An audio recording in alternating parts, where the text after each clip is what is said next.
This program tonight, as Victor said, is a joint venture with the Fort Worth Star-Telegram, where so many of us who went into journalism in Fort Worth worked at some place along the line.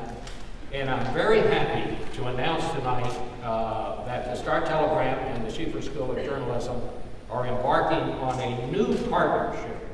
And that is, our top students at the Schieffer School of Journalism will now have the opportunity to work on investigative projects launched by the Star-Telegram. In other words, they will be part of the Star-Telegram team, work with their professors here on campus, but also work with the journalists and the editors of the Star-Telegram. This is a model that has worked very well in some of the other leading journalism schools around the country. And we can't think of a better organization to be partnered with than the Star-Telegram. So I want to thank you.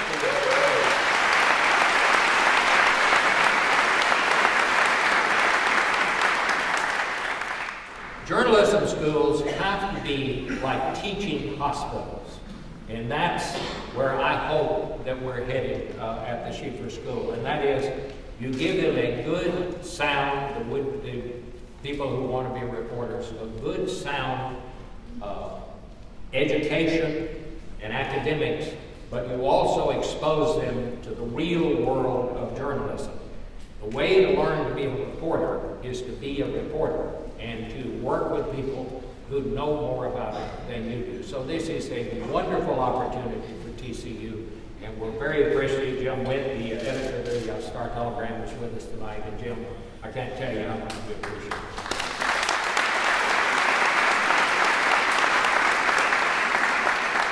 I also want to thank John Lumpkin, who is the director of the Schieffer School. Tonight's event is his brainchild. He came to me last year and said, you know, we really ought to remember that day. It was such an important day in the history of our country, but also in the history of Fort Worth. And so we have called this tonight, Fort Worth Remembers JFK. I want to introduce the people who will be with us tonight. All of them are friends of mine, actually. We're all getting older. Here in my group. Mike Cochran. Mike Cochran, in those days, was the AP correspondent, the Associated Press reporter, based in Fort Worth. He also later worked at the Star-Telegram. He was, and this is one of the most interesting stories of what happened as we kind of create that weekend. Mike will tell us tonight how he wound up being a pallbearer at Lee Harvey Oswald's funeral. It is one of the more fascinating little sidelights of this. He is the author of several books. He's probably the foremost expert on the Cullen Davis trials and murders. He wrote several books about that. He's just always been a great investigator and reporter. Mike Cochran.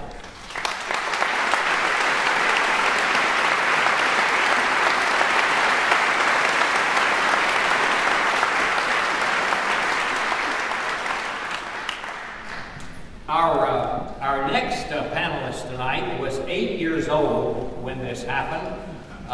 He saw President Kennedy in the parking lot at the Texas Hotel sitting on his dad's shoulders when Kennedy made the last speech, the last two speeches of his life that morning. He went on to have quite a career in Hollywood. You know him from the movies Apollo 13 and Titanic. He had the lead role in the HBO hit Big Love. He still has memories of hearing JFK talk. He is also a producer of a feature movie that is coming out next month called Parkland, which will be the story of Parkland Hospital and what happened on that weekend. Bill Paxton.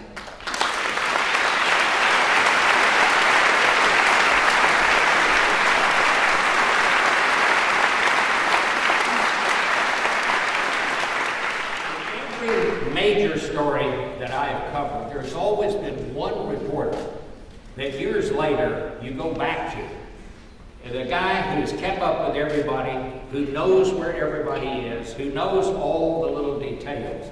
And in this case, we have the world's foremost assassination expert, and that is Hugh Ainsworth. In those days, he was a reporter at the Dallas Morning News. He has consistently continued to investigate this story over the years, and he has a new book out just this week called November 22nd, 1963. You'll hear a lot from Hugh tonight. Hugh Ainsworth.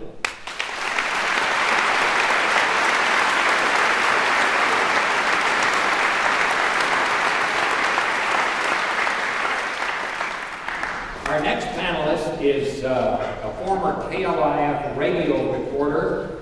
He broadcast the first bulletin that went out over the air that shots were fired near Dealey Plaza.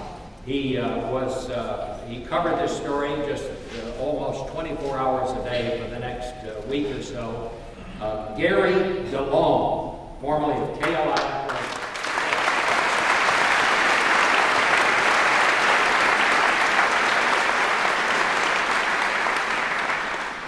And our last panelist is a former reporter for KRLD Radio and Television.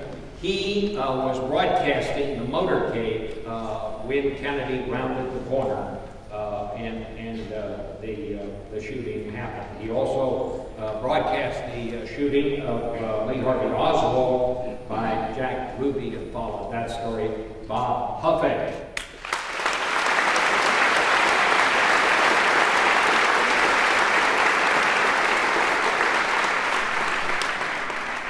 I thought what we do is going to take it just sort of in chronological order and bring in various panelists as they talk about the events that they had. And I also invite you to look up at the screen up here where we have done, with the help of Jim Seeley of the Schieffer School, put together a wonderful collection of photos, most of them from the Star Telegraph that happened that weekend.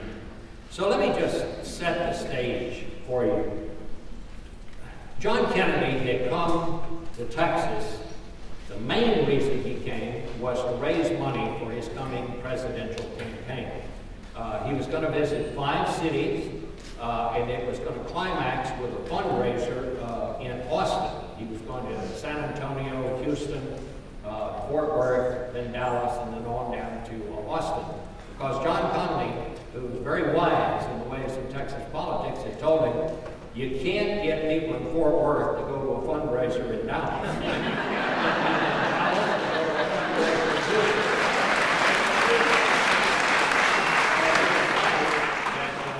that Austin would be the last stop. So he flew in to Fort Worth and into Carswell Air Force Base. He got here at 10 o'clock at night, and the town was just beside itself. All of the lights that outline our skyline now in Fort Worth before that time were only turned on during the rodeo and Christmas time. So they decided that as the President of the United States was coming, they would turn on the lights. That's how they did.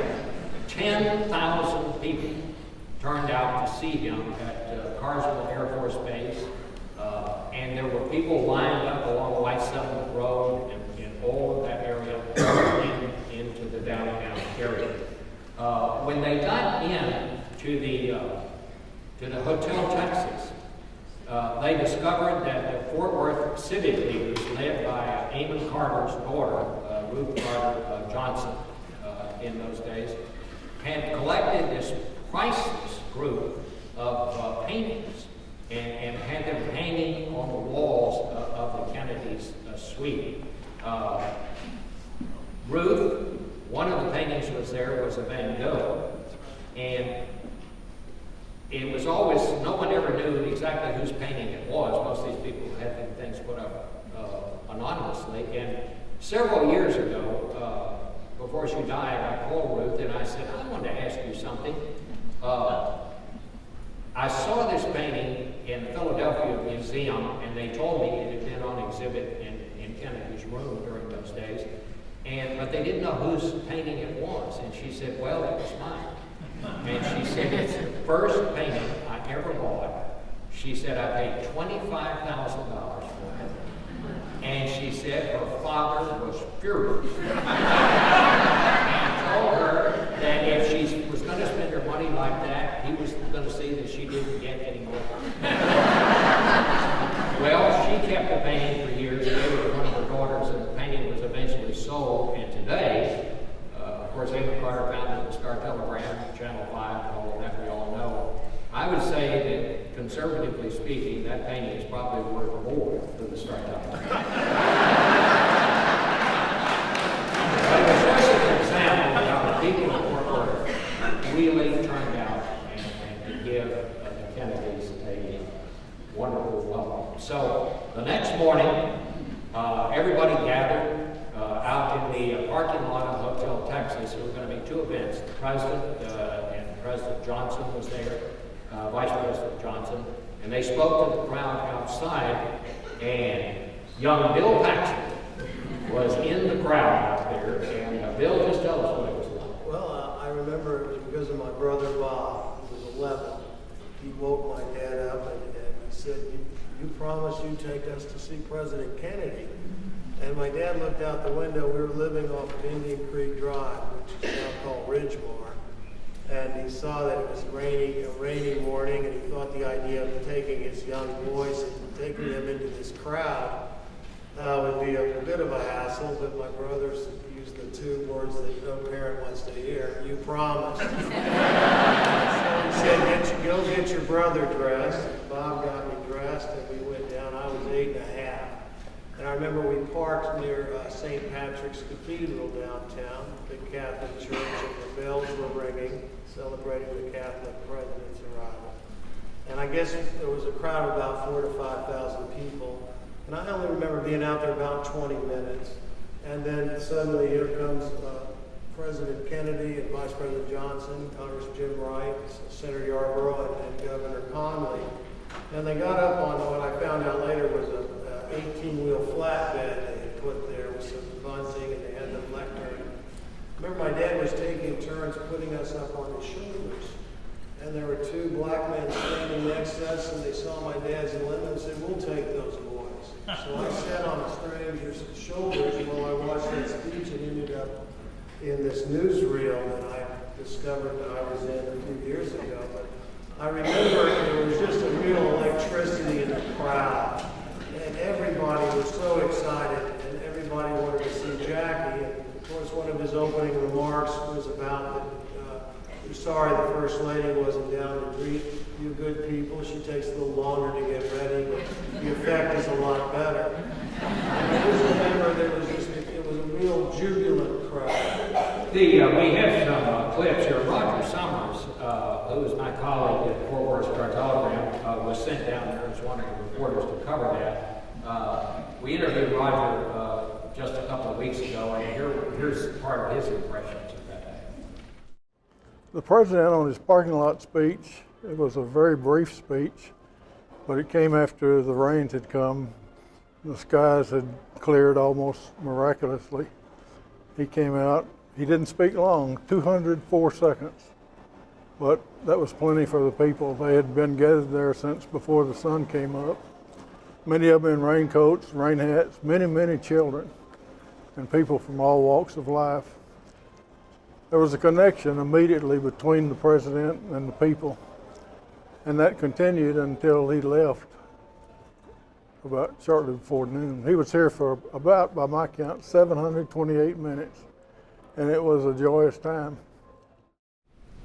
There were also we found some people who were there. Among the people who were there standing out in the parking lot, my brother, Tom Schufer, he was in high school, he had come there, and he got to see the president, actually shook hands with him. I think Tom's here tonight. My wife, Pam, was with her dad, and she was inside and saw the goings on there. Here is Rose Hernandez, who was 8 years old when her parents, like Bill's parents, took her. Here's how she saw it. Well, the day that we went to see President John F. Kennedy, we rode the bus downtown Fort Worth. Of course, as an 8-year-old child, I wasn't thinking about why we were going. I was just thinking about the fact that we were going to go on a bus ride. We got off the bus and walked over to the parking lot to where the president was going to be at that time. So as a child, I could hear all the commotion in the background, that people started yelling and everything, and I got scared. But I knew that I was okay being with my grandmother, and we were there for a purpose. Well, everybody just started yelling and screaming and pushing forward. And as they were pushing forward, I, as a child, was kind of being pushed forward into the barricades. And my grandmother started telling me, she said, raise your hand and shake his hand. And before you knew it, you know, she extended my hand out to shake President John F. Kennedy's hand. And all I could recall was that I was in tears, crying. And I looked up to see this wonderful president looking straight at me, extending his hand to shake my hand. Jim Wright, who was the congressman in Fort Worth in those days, was also there. Several years ago, we were able to get his reflections on that. That day for me was an emotional roller coaster. The morning beginning with such ebullient joy, and then ending with such unutterable pathos, such unspeakable sadness, that this person, this man that we admired so much, in the very bloom of his youth, cruelly plucked off by so senseless a deed. It staggered me, and I went around in a daze for some time. I'm talking about a period of not of hours, but of days. Now, Mike Cochran, you were down there, right, as an AD reporter. Correct. What do you take away from it? Well, the first thing I'd like to do is endorse your statement that Fort Worth just opened up its heart to Kenyans. I mean, it was something to behold, the affection that I think the people of Fort Worth had for the president and the first lady. And it was, I too was at the breakfast and at the meeting outside, and I went to, we had two excellent reporters, Doug Cornell,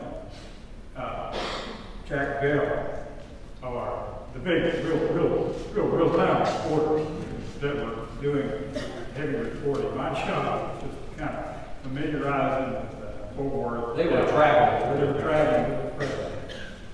And so, but when we, after the breakfast, everything, my wife Sandra is here. We went to Carnival Air Force Base, see the president on, and then the Associated Press had what we call wheels up bulletins, floating bulletins. And so when he took off, the last JFK presidential wheels up, I called out with that bulletin, and then the crowd was at least, I think the estimated crowd of over 5,000 at the airport. And it took us quite a positive back, and my wife just dropped me off to start my office at the Star Telegram. And so when I walked by the general desk at the Star Telegram, I said, they were sitting there, I said, well guys, we got him out of town safely, didn't we? Then I went into my office and sat down, it could only have been just a few minutes. And the copy boy came in and was tearing a copy off of the wire machines, and he screamed that the president's been shot. And I was off to Dallas. All right, I'm going to kind of leave Fort Worth at that point. They did go back out. We have a few photos here of them leaving Arsenal. They did this just for security reasons. It only took about 10 minutes at most to fly over there. And when they got to Dallas, and now we're going to get to the fellows from Dallas and hear from them. And by the way, I just see Jim Wright sitting down here.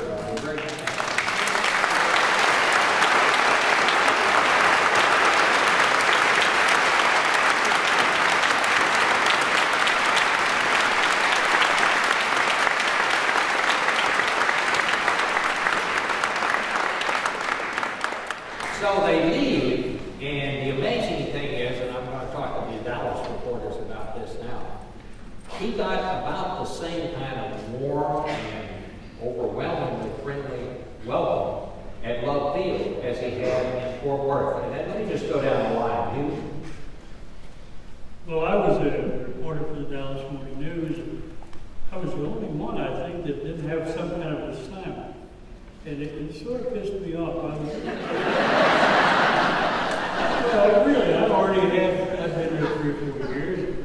Everybody was coming by and said, let's go have coffee. I'm going to be in the motorcade. I'm on the 5th car. I'm going to be at Love Field, and I'm going to be at the trademark. And I'm thinking, you know, I probably should have been here. The sign is something, you know. But I decided at the last minute, everybody left and to do the job. At the last minute, I thought, well, I'll just walk over there. There's only 4 blocks, 3 or 4 blocks. Because every day you don't see a president. So I did. I walked over and I stationed myself with a couple of lawyer friends, you know, on Elm Street, right by the deposit. And I looked up this way, 75 yards away, I could see in the window. But it was a beautiful day. And it started out as an overcast day. Suddenly the sun came out about 30 minutes before. And it was just a beautiful occasion. And all the haters that we knew were out there, all the people that really didn't like Kennedy at all, they didn't show up. I think there was only one sign against Kennedy at Love Field. And I always remember one of the quotes I always remember as they were leaving Love Field and people were cheering, and Nellie Connolly turned to the president and said, "Mr. President, you can't say they don't love you in Dallas." And then they turned the corner. And Gary, you were right on top. It was always a rule that we were to say, "Who is this?" And my recorder's rolling. Well, I forgot to start my recorder, and I forgot to say, "Who is this?" And he said, "What do you know about the shots being fired at the motorcade?" I said, "I don't know. I'll find out." Jim Newell said that we were the first to broadcast the Wilson, and then Pat Shea of the FBI was listening to KOIN, as everybody did those days. Excuse me, Bob. So I confirmed with Dorothy Clinton of the police department, and as they said, the rest is history. Incessant broadcast, and it came at 1:38 in the middle of the record called "I Have a Boyfriend" by the Chiffons, and I made the bulletin. It said, I think, 12:36:55 on that afternoon, and it was a day that I'll never forget. And to think back, you know, it's hard for me to remember what happened last week, but to think about what happened 50 years ago, it's so vivid. It was like yesterday. Bob, now were you actually on the air at that point? I was broadcasting the motorcade from Manhattan live on the radio. And I had, like all Dallas reporters, been a little apprehensive about that day in view of the 2 internationally known events that had embarrassed Dallas before. One of them, the incident with Adlai Stevenson, our United Nations ambassador, had only happened about 1 month before President Kennedy came. And so we were afraid that there might be something embarrassing to the city, but certainly not anything horrible. And I finished my broadcast, much of which was devoted to describing how great the welcome was for the president there in downtown Dallas. People brought their children. I had the top of my mobile unit, the luggage rack there, was full of kids I put up there so they could see the president pass. And so at the end of that, I thought that I was off for the day, having been there since 4 a.m. And when I got back to my station in a rather leisurely way, Warren Fultz, our 10 o'clock news anchor, came out and said, "The president has been shot and taken to Parkland." And I said, "Grab a camera and let's go." So I then drove a Mercury Comet faster than it was designed to go. KLAF might have been cool, but we could drive fast. I got there and they just cordoned it off. So I drove around the police barricades hoping that I wouldn't be shot. But then I jumped the car over medians all the way to the emergency room area. And, That's what it was. and Gary, what did you do after that? Because there were two dramas unfolding here. Oswald had left the school book repository, and I know Hugh will tell that part of the story. Did you go to Parkland, or did you stay? No, Mark Simon wanted us to join Gordon McClendon at the trademark for the speech. And so I continued to broadcast until Gordon and Joe Long, the director, arrived back. And then they dispatched me to the police department because I had most of the contacts up there in the subdivision. Hugh, you were in Dealey Plaza at the start of this, right? And then how did you, because I know we wound up, Oswald left there, and he wound up at the Texas Theater where he was finally arrested. And you were actually in the theater, is that right? And before he got there, of course, tell us what he did before he got there. After, when I heard the shot, the cars had just gone by me. The president was so smiling, and Jackie and everybody was thrilled to death.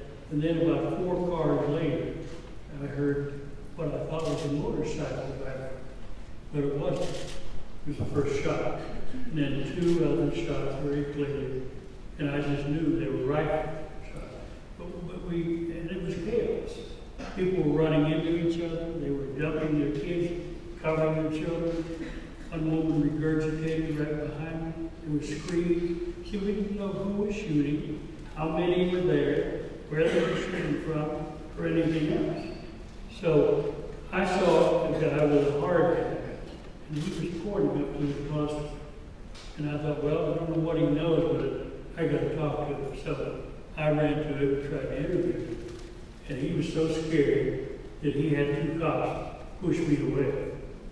And then I heard on the radio, a motorcycle radio, a citizen calling in saying the officer's been shot, clipped.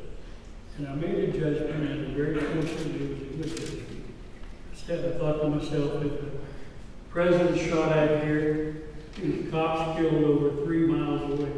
So it's got to be connected. So I grabbed 2 Channel 8 guys that had a mobile unit, and we rushed like mad, interviewed people there.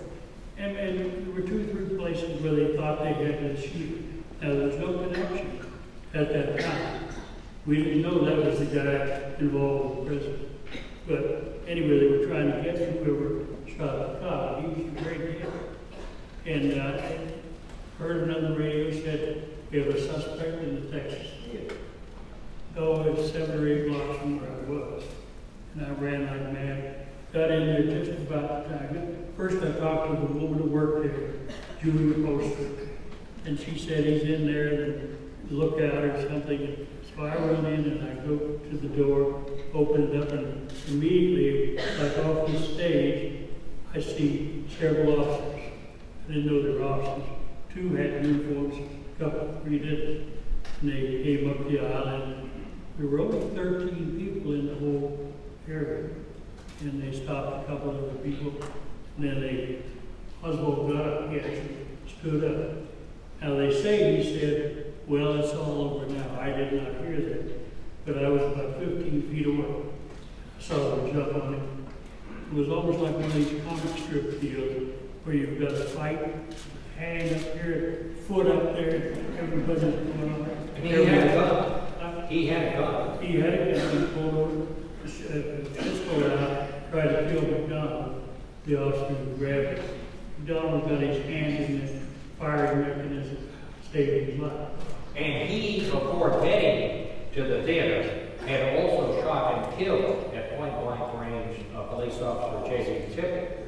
And Tippett had, well, tell us how that came about.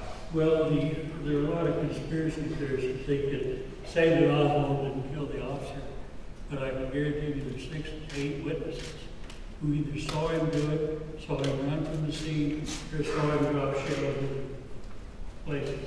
Excuse my throat. No doubt it was him. All right, so while that was going on, they were trying to save President Kennedy's life at Parkland Hospital. Margaret Hinchcliffe was the trauma nurse who was in Parkland, and we have a little clip. We talked to her just a couple of weeks ago about what happened and what the situation was inside Parkland Hospital. Well, my name's Margaret Hinchliff, and I'm an RN. And I was just working in the emergency room. I was working in major medicine, but we weren't doing anything, so I heard gunshot wounds coming in. So I went over to the surgery to help them.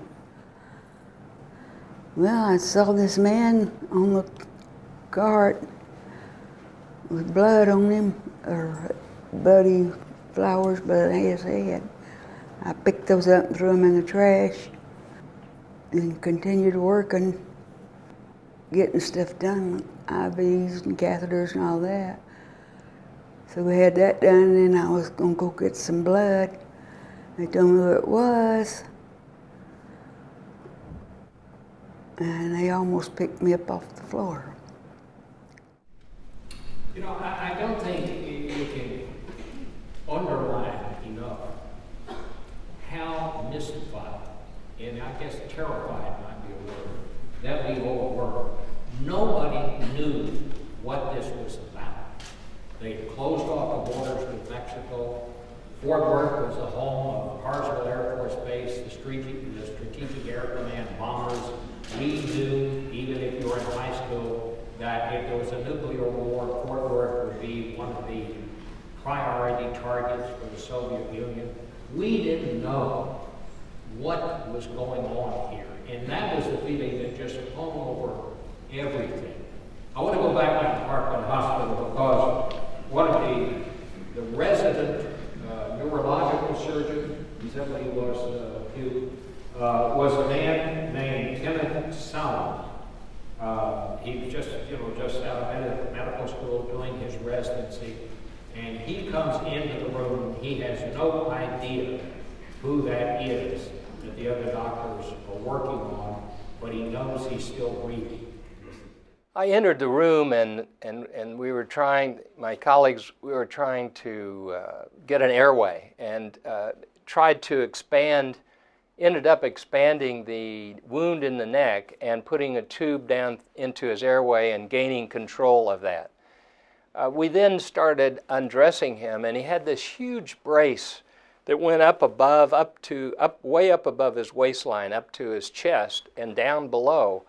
And it was very rigid and laced up, and we proceeded to take that off and undress him and treat him. And we did everything possible. We put chest tubes in, the trachea control. We were doing external cardiac massage, and Jim Carrico and I took turns doing that and doing everything we could to save him. And then finally, we pronounced him. And everyone left the room, and I was standing there totally then in a daze and somewhat numb, unbelieving or believing with difficulty that I was taking care of my hero. I then witnessed a scene that almost no one else was in the room, and Jacqueline Kennedy had been in the back of the room all the time we were working on him, and she'd even slumped down once or twice. And she came over with this peach-colored suit on and with blood splattered and actually gray matter splattered on her suit, and came over and leaned over his chest and took a ring off and put it on her finger from him, I believe. I don't quite remember exactly the ring as which way it went, but there was a ring ceremony, and she laid over his chest for a moment, and I was witnessing this. And then the Catholic priest came in and gave him the last rites and whisked him off out of the room. Now, Dr. Salyer has a very interesting theory about what happened and why Kennedy's life may not have been spared. And he explained it to us in this interview. I think the brace that JFK had on played a major role in his lack of surviving and in the fact that he received a lethal injury. The brace held him up preventing him from slumping down like John Connally did with the same shot. So he was an obvious target so that Lee Harvey Oswald could hit him with the lethal shot that came in the back but exploded out the side of his head and took major portions of his brain and skull. And actually, if you look at the video, Zapruder film, why then Jacqueline Kennedy is going out on the car to try and retrieve that segment of skull that's lost. I think that would have not occurred if he had not had the brace on. Now, Bill Paxton, you have maintained a lifelong interest in this story, and you are one of the producers of a feature film that's coming out next month called Parkland. Why did you become so interested in this story? And tell us a little bit about what the movie is. Well, it was a story that I remember my brother, like I said, he was so traumatized by the event. I was 8 and a half, so I was a little too young to really understand the gravity of what had happened. I was shocked like everyone. But I remember my brother, it was the only time in our whole lives we had our own rooms. It was a new house that my parents had built, and he was so scared he got in bed with me and cried for most of the night. I think tonight's a very important night. I was from this area. Everyone wanted to have amnesia after this happened. We were told not to talk about it. And it was a kind of a thing that it's too bad we didn't all get together a long time ago as a community and talk about it. I think a lot of people here tonight were in the parking lot that morning. And I know it was just something that we've always kind of buried. For years, I argued with my father, my brother, and I both that there was a conspiracy. We couldn't believe that this person, Oswald, with a $20 rifle, was able to kill the most powerful man in the world. But I had I was at the Dallas Film Festival. This was back in, I think, 2007. And I was put up at the W Hotel, and I knew I was near Dealey Plaza. If you were from North Texas at that time, and I remember going by Dealey Plaza as a boy, if you saw someone walking around or docking around there, you could bet your last dime they were not from this area. Again, it was a thing that everybody just wanted to pretend like it never happened. It was such a humiliating thing to happen to this area. But I had never been to the 6th floor museum. And so I decided to put on a baseball cap. I didn't really want to recognize it. I went down there and I walked through the exhibit, and it kind of demystified it for me. You can see that they've always said how hard it must have been a great marksman to do it. I felt like it could have been done by anyone. But I was kind of appalled to see that I find out that it's the Dallas County Historical Society that started this museum. This is obviously a place that should be in the national parks. If you go to Ford Theater or the Battle of Gettysburg, this is part of our heritage.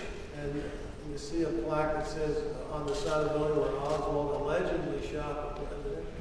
But I was touched by that day, and it brought it all back to me, and I thought, I think, has anyone ever told this story, dramatized this story as this human interest story? It seemed like all the movies that ever dealt with the subject were mired in conspiracy. And anyone who's ever seen JFK, Oliver Stone's a brilliant filmmaker, but good Lord.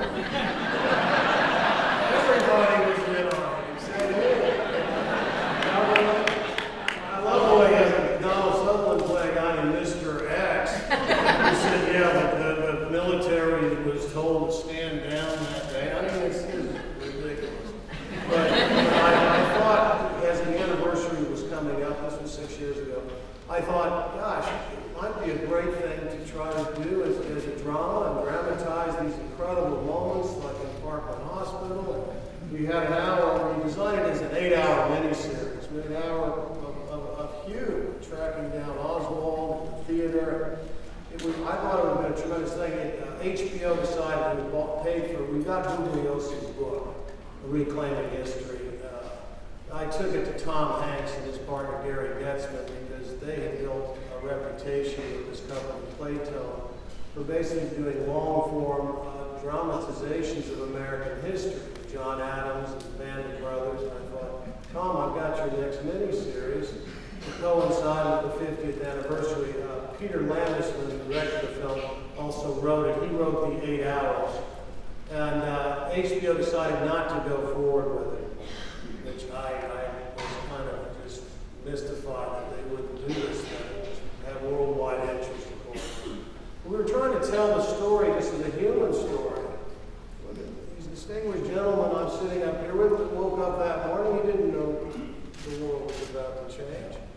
And nobody did. And so they decided not to do it, and it ended up, Peter, I have to say to his credit, he stayed with it and got an investor to put up the money, $10 million, to do a very compressed version that really just follows some of the disparate characters. It follows Abraham Zapruder. He didn't even take the camera down to his place of business, and his secretary said, Mr. Z, you said you were going to bring your home movie camera down to shoot home movies of the president. And he said, oh, I'm too short, that's going to be a crowd. She said, you get in the car, I'm calling your wife. He drove back out to the suburbs and picked up the camera that would take 21 seconds of Super 8 footage, which would be the most analyzed piece of film in the history of the media. So we were going to tell it that way. We followed Jack Ruby, went to his synagogue that night, and he cried to his rabbi. And his rabbi said, Jack, we're all upset. You need to take it easy. I want to go back to the events that were happening, because at about the time that Oswald was finally taken into captivity and brought back to the police station and his name was broadcast, I had been, as the night police reporter, I didn't get off work until 3 o'clock in the morning. So it was normal for me. I stayed a little later than I would normally that night. It was because you were working late. That was a total fact. Where did you end up that night? You have to tell them the whole story. People in the White House press corps had heard of a place in Fort Worth called the Sub.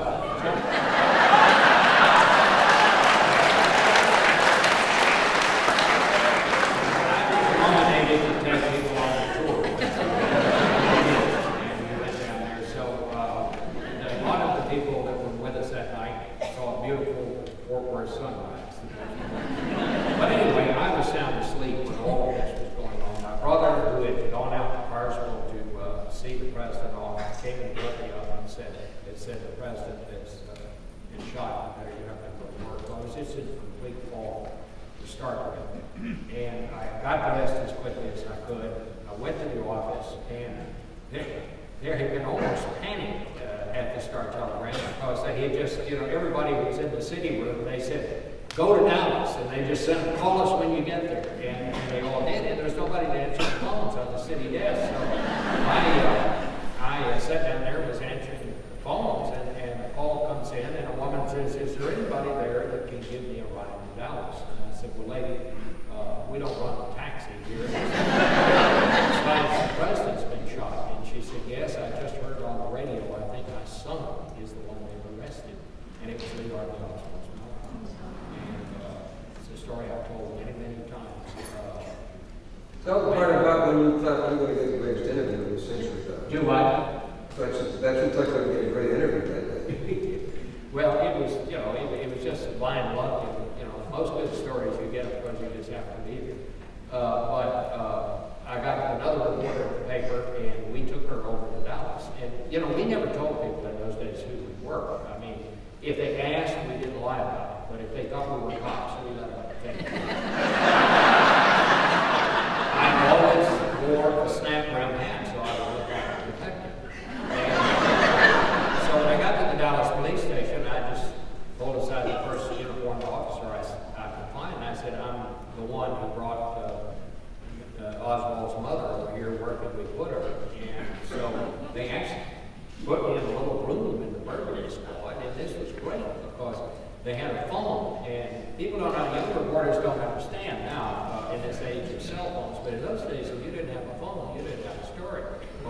go out into the hallway and, gather up information from our guys and come back in and phone it in on that phone. And other reporters were having to go blocks to find a phone call and stuff. And we were putting out extras. We just kept on and on and on, and all through the day. And about dark, she said to me, she said, "Do you think they'd let me see my son?" And I said, "Well, I don't know. I'll go ask." So I went and asked him. The chief of homicide, Captain Will Quitt, said, "Well, we probably ought to do that." And what you have to understand is in those days, it was much more informal. There was no Miranda law that said you had to advise the person of their rights. There was no Gideon law that said you had to inform them they had the right to an attorney. I mean, at the night, as a night police reporter at the Star Telegram, I often actually took confessions because I could type. I would write a confession and then sign it as solicitor. It's just kind of the way it was. And so it was not unusual for me to be there and nobody had noticed I was there. But anyway, we were herded into this holding room off the jail, and they were going to bring Oswald down to talk to his mother. And finally, a guy in the corner said, "Who are you?" He said, "Are you a reporter?" And I said, "Well, yes." And he said, "Son," he said, "you pay attention to what I'm telling you," because he said, "I want you to get out of here." Because he said, "If I ever see you again, I'm going to kill you." So mad that he convinced me that he would. What you always do as a reporter, you always just blame it on the city editor and you say, "I didn't need her," and all that. And I just got my business tended to and got out of there. And that was the end of the biggest story, the exclusive interview with Oswald.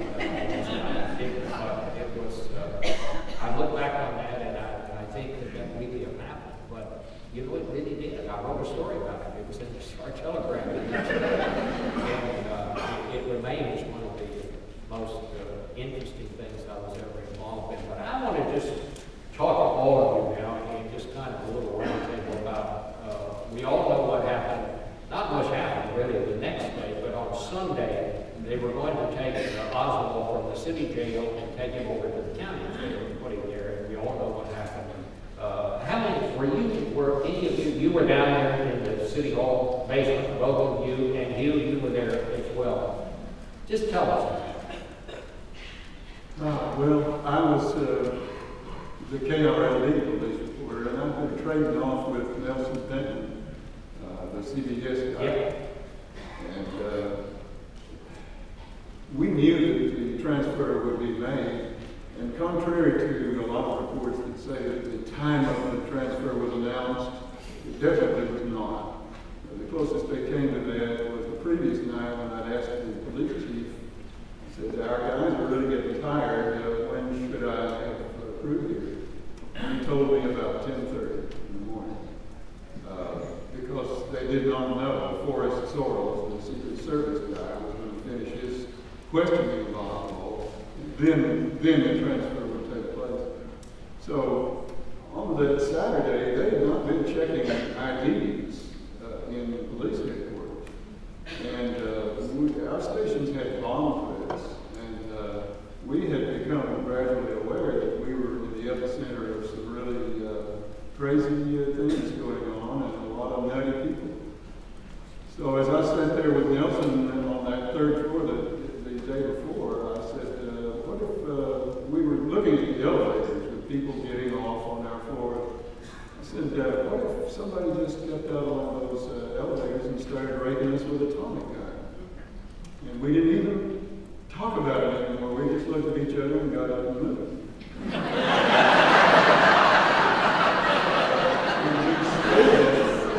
Kept our crews in safe positions.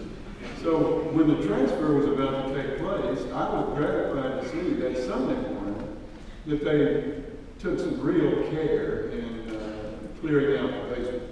In fact, they had all of us leave. I was down there very, very early that morning. And they had all of us who were already in the basement leave and show our IDs to get back in. So how did Jack Ruby wind up out?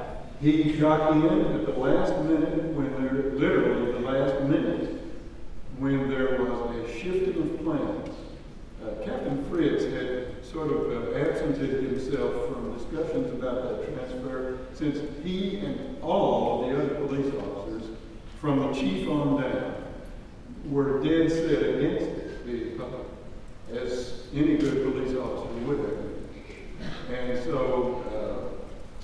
he finally, after, as we have all known, there was a very credible threat of an attack on the transfer vehicle that was to carry Oswald the next day. That call came into the sheriff's office the night before. And so when Chief Curry found out about it, he immediately ordered the armored truck. The armored truck was already moved into place, or being moved into place when I was given my first reports. And they got the thing into the entrance, but it wouldn't come all the way down into the basement. And in the meantime, Captain Fritz weighed in on the transfer again. He said that that slow-moving vehicle was going to be too low. So they decided at the last minute to move Oswald in a blue unmarked Ford sedan, which was being moved at the moment the shot was fired. They decided that, first of all, they needed, if they were going to have this slow-moving vehicle, they needed to have more armed officers to defend it, because it was going to be slow and vulnerable. They were going to take that sedan with Oswald in it and just haul ass for the courthouse.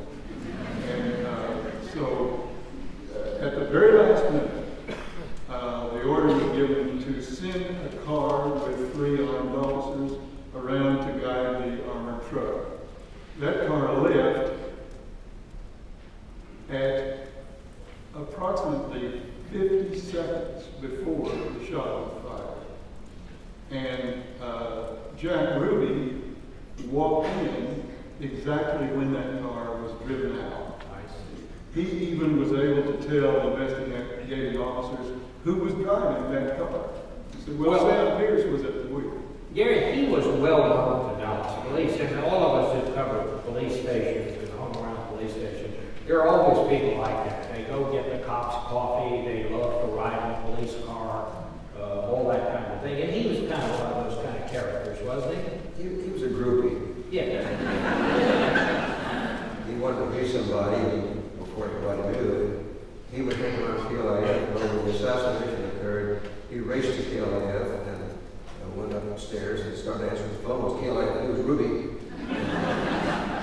So he became kind of a nuisance, because you know how chaotic it was that day. So several hours later, after I heard him sent to the PD, he said, what can I do? What can I do? He said, well, Jack, Gary and Don's been over there for hours. He didn't have a chance to get away. Can you take something to eat over and drink to him? So he goes to Phil's Delicatessen, and I wrote a story 10 years later, said what kind of sandwiches were they? Well, I found out that they were corned beef from Phil's Delicatessen. So he brought them to the PD, and he, instead of coming up to the 3rd floor where I was reporting, he went to the lineup room, where you remember him so well, and he saw this guy up with a Marxist sign like this, and he kept saying, has ever seen Gary DeLon? Well, after about 10 or 15 queries, he saw this guy, and that's when he started thinking about being a martyr for Jackie Kennedy. And so he went back to his wherever he went, and then all day Saturday, the post office were there reporting there. So on Sunday morning, Joe Logan told me, he said, you work almost 48 incessant hours, don't cover the transfer under routine. So I woke up early in the morning, and I had just been married a short time, and I told my wife, she said, where you going? I said, I'm going to go down there, I just got a feeling about it. So I raced, sat down to KLIF, ran over to the police department into the basement, and I'm standing right next to Bob Jackson. And as they brought the 59 Galaxy back down, he leaned like this and took the famous shot. And when the first, Ruby, you were standing closer to him than I was, I could see this dark movement and then the bullet. And it knocked me back over rails like a blossom of a flower. And I continued. Gordon McClendon wouldn't call the old Scotsman for nothing. We had some very inexpensive recorders. And it better the telephone better or Sony had been great. But anyway, I reported and kept broadcasting and ran back to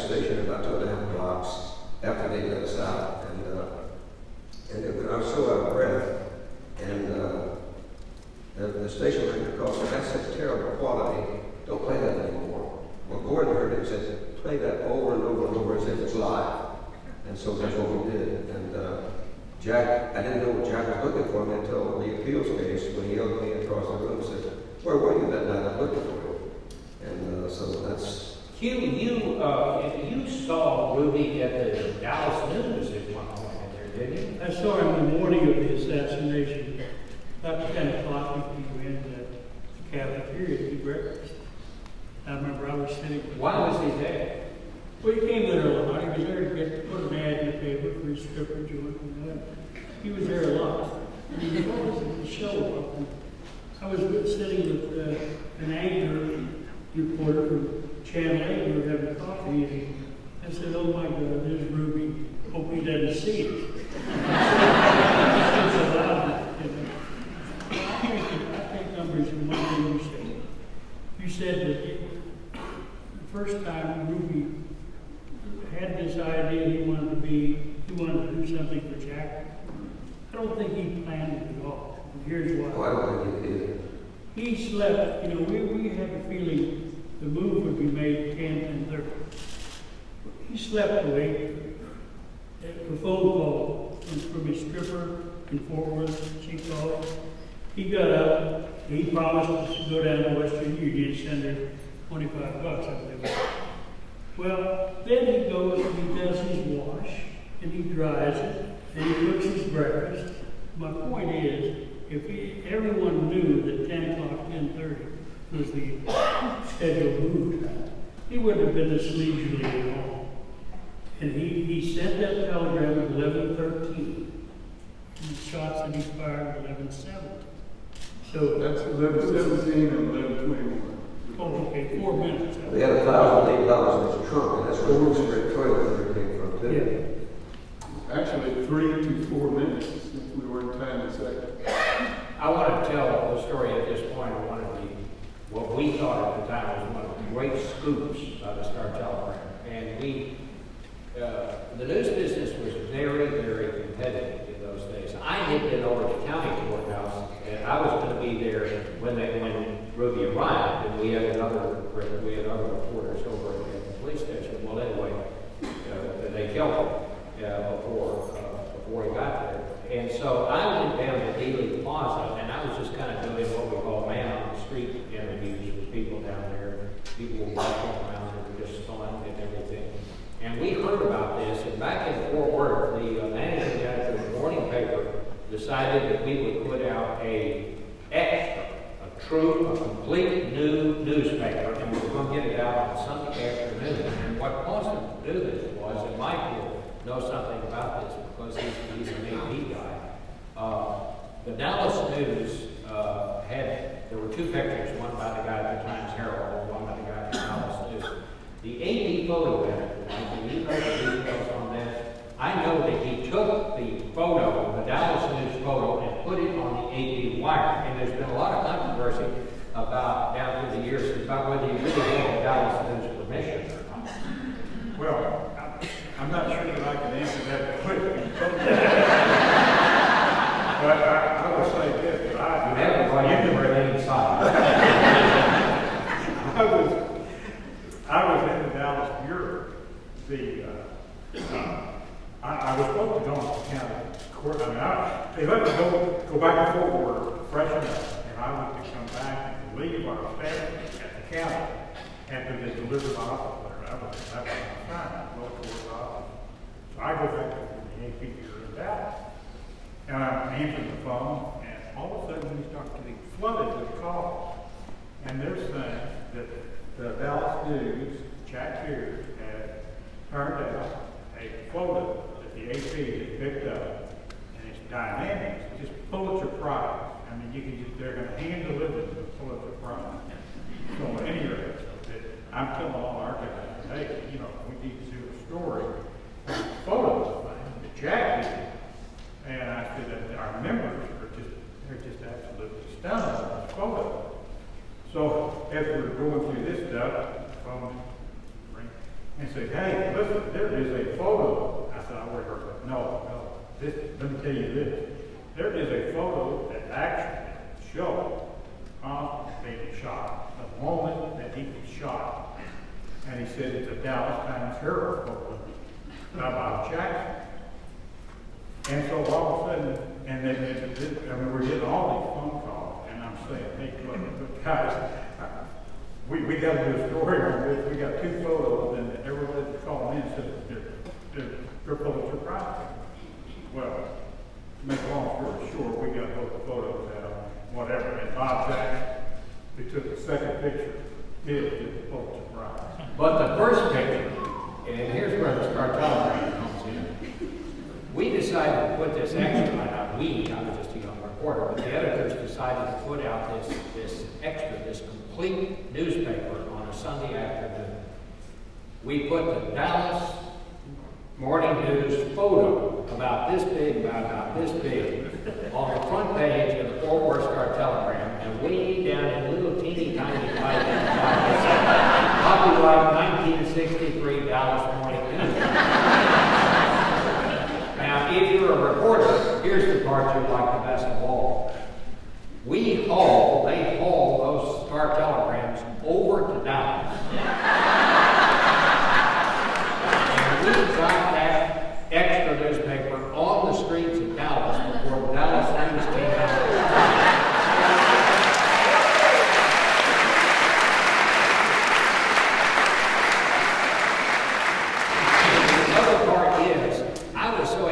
About it. I found out where the truck was going, and I went and got a bundle of those papers off the truck, and I sold some of them myself. But that's kind of what newspapering was all about. What a great adventure it was. The next Monday, and this is one of the most unusual stories of the whole thing. Mike Parkland is there, and I'm going to let him tell most of it. I was sent to cover the funeral of J.D. Tippett, the policeman who Oswald had shot before they arrested him over in Dallas. And there were, 3 reporters from the Star Telegram and you from the Associated Press. They were sent out to Rose Hill Burial Park, and to cover the Oswald funeral. Well, there was nobody there. Obviously, and so says there's nobody there. You're half right. There were just tons of cops, federal agents, reporters, and photographers. No more. But there was nobody to get the casket out of the hearse and over to the gravesite. And so Mike Cochran had these 3 Star Telegram reporters: Bunky McConnell, Jerry Clemens, and Ed Horn. It seems to me like they were dragging it in. They knew as well. No, I wasn't. No, and to taking this casket and taking it over to the gravesite, and of course they all got the picture in the paper as pallbearers for Oswald's funeral. What was that like? Well, I mean, it was just spooky. I mean, there's nobody. There's no mourners. There are 5 family members, and as I said, just cops, federal agents, reporters, photographers. And there's no mourners at all, and you know, we're there and everything, and the family hasn't arrived yet, but when they do arrive, there's 5 members of the family. But Jerry Clemens from the Star Telegram with all of us, you know, and they were wonderful reporter, late Jerry Clemens.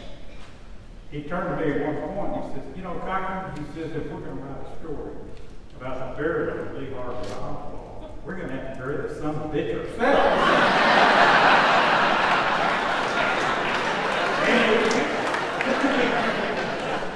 They recruited reporters, and I've got, it's almost like true confessions. If you're going to miss selling newspapers, I would say this. I was obviously very young at the time. I wasn't AP. I've been with the AP for a couple of years. But I was one of the first that they asked to be a pallbearer. And I said, I don't even know the hell. And the UPI, Preston McGraw, who I admire, he spent most of his career kicking my tail. He stepped up and he said, I'll be a pallbearer. Well, I wasn't so stupid as to, but that happened, so I mean, so I told myself, now, Cato Hightower, police chief, or somebody, I changed my mind. I will be.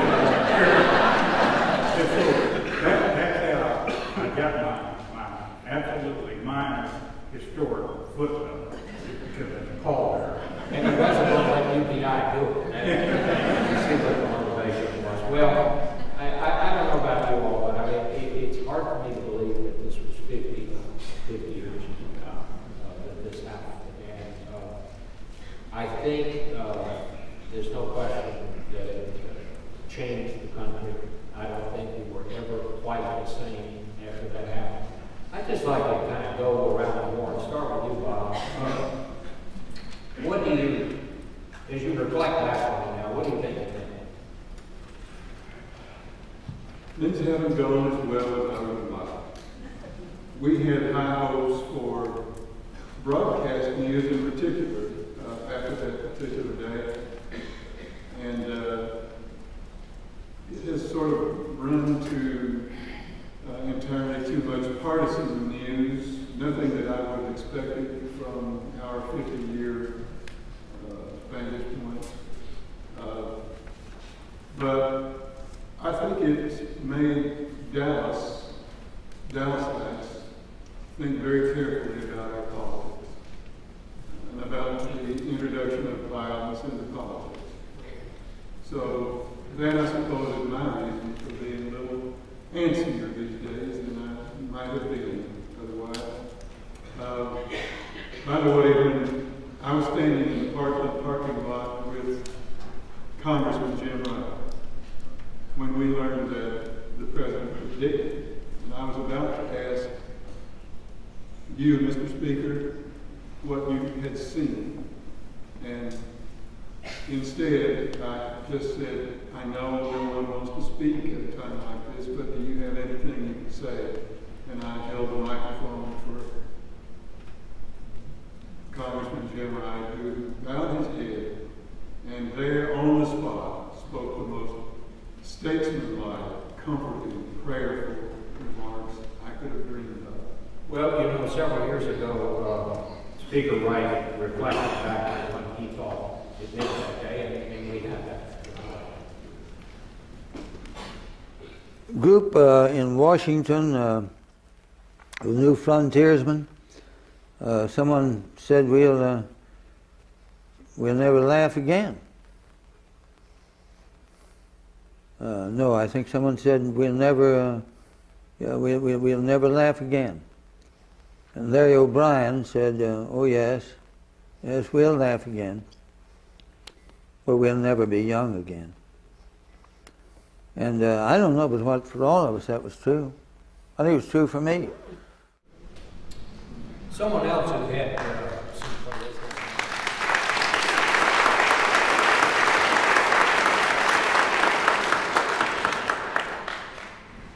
we also asked Dr. Oswald, who you remember was in the Parkland emergency room, and we heard from earlier, what he thought it meant.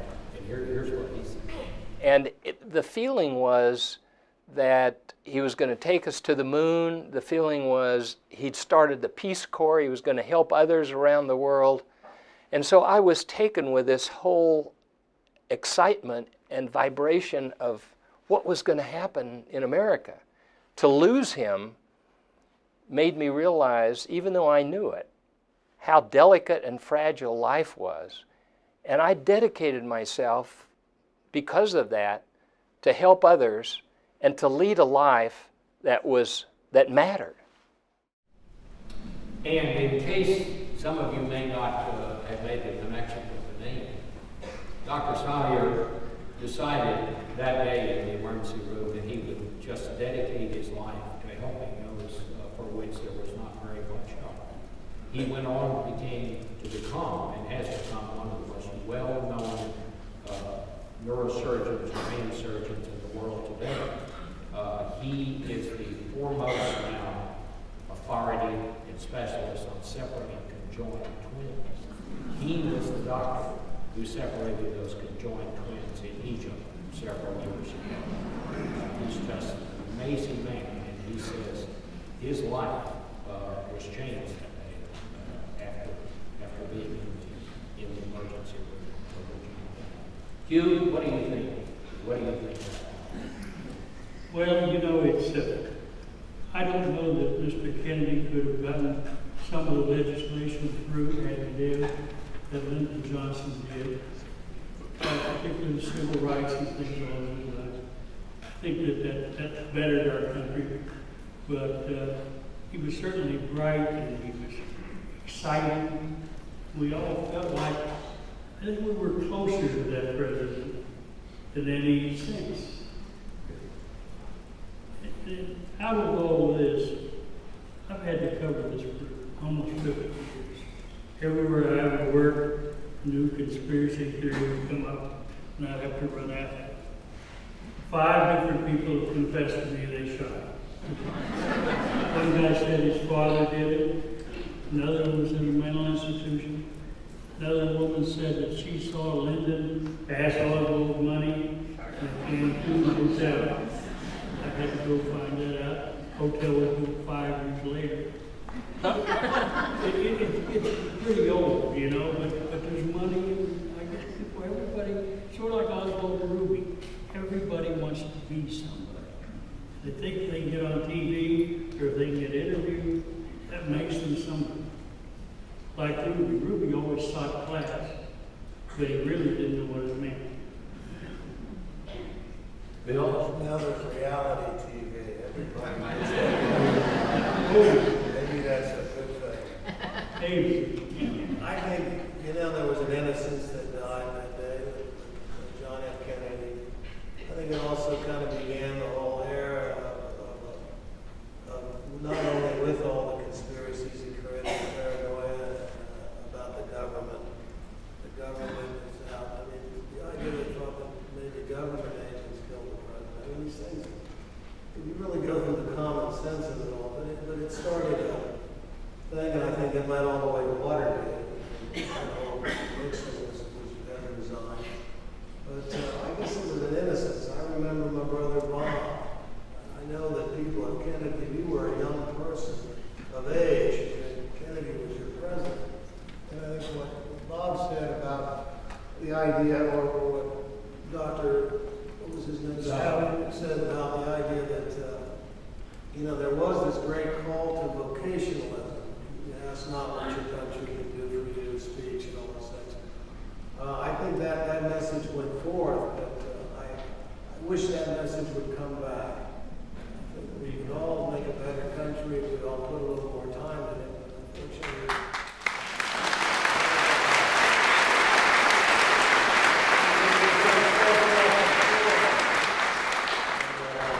So I think it's important, like I said earlier, we should have had this meeting years ago.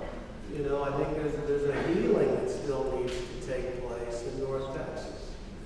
I went to see the Hotel Texas exhibition with my son James today. The paintings, they're on exhibit at the Dallas Museum of Art till the 15th, and then they're coming over to the Game and Carter at the end of the month. And I was talking to the director of the museum. He said he started to try to put this exhibit together a couple years ago, and he said he didn't want to say who, but he said he ran into a lot of resistance. Well, I still think there's a lot of healing that has to be done. You know, your history is your history. It's not something to be embarrassed about. It's usually happened before you came along. But we're also worried about recognizing things in the past that might not be so honorable, but it's important to recognize your one's history. So I think tonight's a great night, and God, I'm honored to be here with you. Mike? Well, it changes look at the president anyway. We wouldn't let anybody of any importance be anything without somebody to back it up. But on a personal note, and I hate being away, but it changed my life. The assassination, the coverage, everything. I had joined the JFK simply in hopes of succeeding a legendary sports editor named Harold Rabbit. I'd written sports in the newspaper. And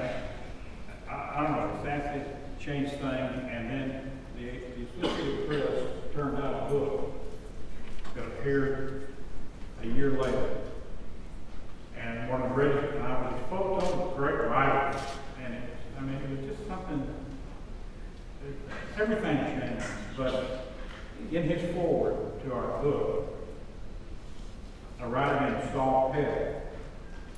Wrote something that brought tears to my eyes then and still kind of moved me mightily today. And I'm just going to read you just a small portion of it, but it's a forward to the AP book, 64, and Pet wrote in part, "There is implicit in all human tragedy a waste, a pointlessness.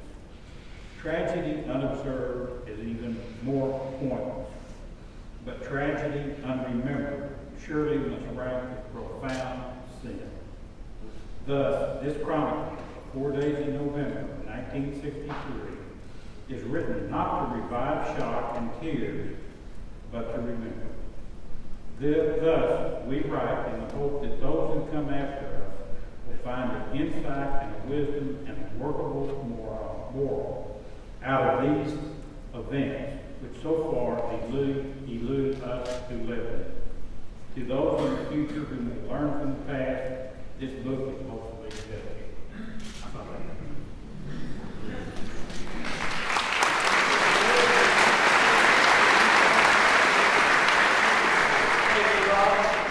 Gary had an opportunity to speak. Oh, I'm sorry.